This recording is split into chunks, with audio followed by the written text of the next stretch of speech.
How good are universal values? Xiefeng. August 29, 2019. The concepts and ideas that make people happy, joyous, free, and blessed are universal senses of values, or universal values for short. Is it good or bad to have them?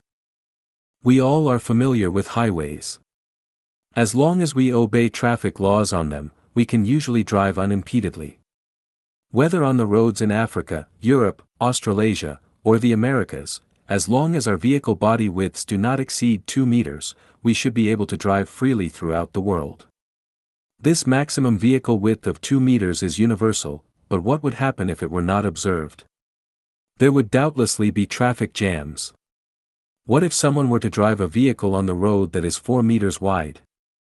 Of course, all the cars on the opposite side would have to move away, or it would be difficult for anyone to move anywhere.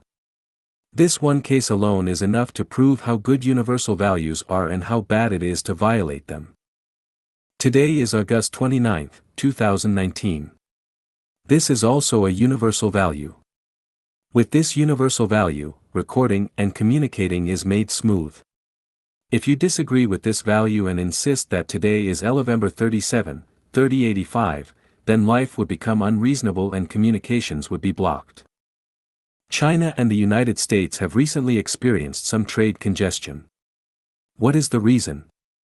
It is that either China or the United States did not observe some universal value, or maybe neither country did. Either way, once the universal value was not observed, it led to inevitable congestion. Universal values should not be mixed with national, ethnic, religious, regional, or special interest sentiments.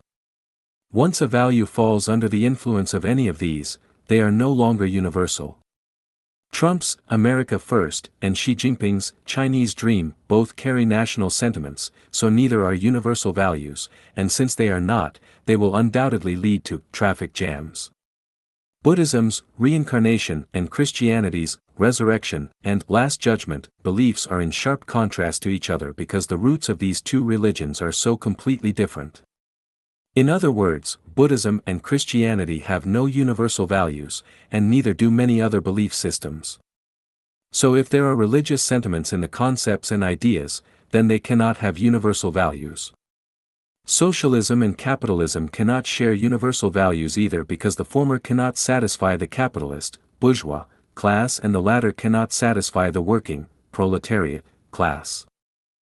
Quarrels between people, arguments between political parties, competitions between interest groups, and wars between nations are all caused by their lack of universal values. If everyone had universal values and abided by them, the world would be a paradise. Today, the concept and philosophy that best embodies universal values is the 800 Values for New Era Humans. By pursuing them, mankind would move toward a thoroughfare, natural disasters would decrease and calm down gradually, and everyone would enjoy happy, joyous, free, and blessed lives.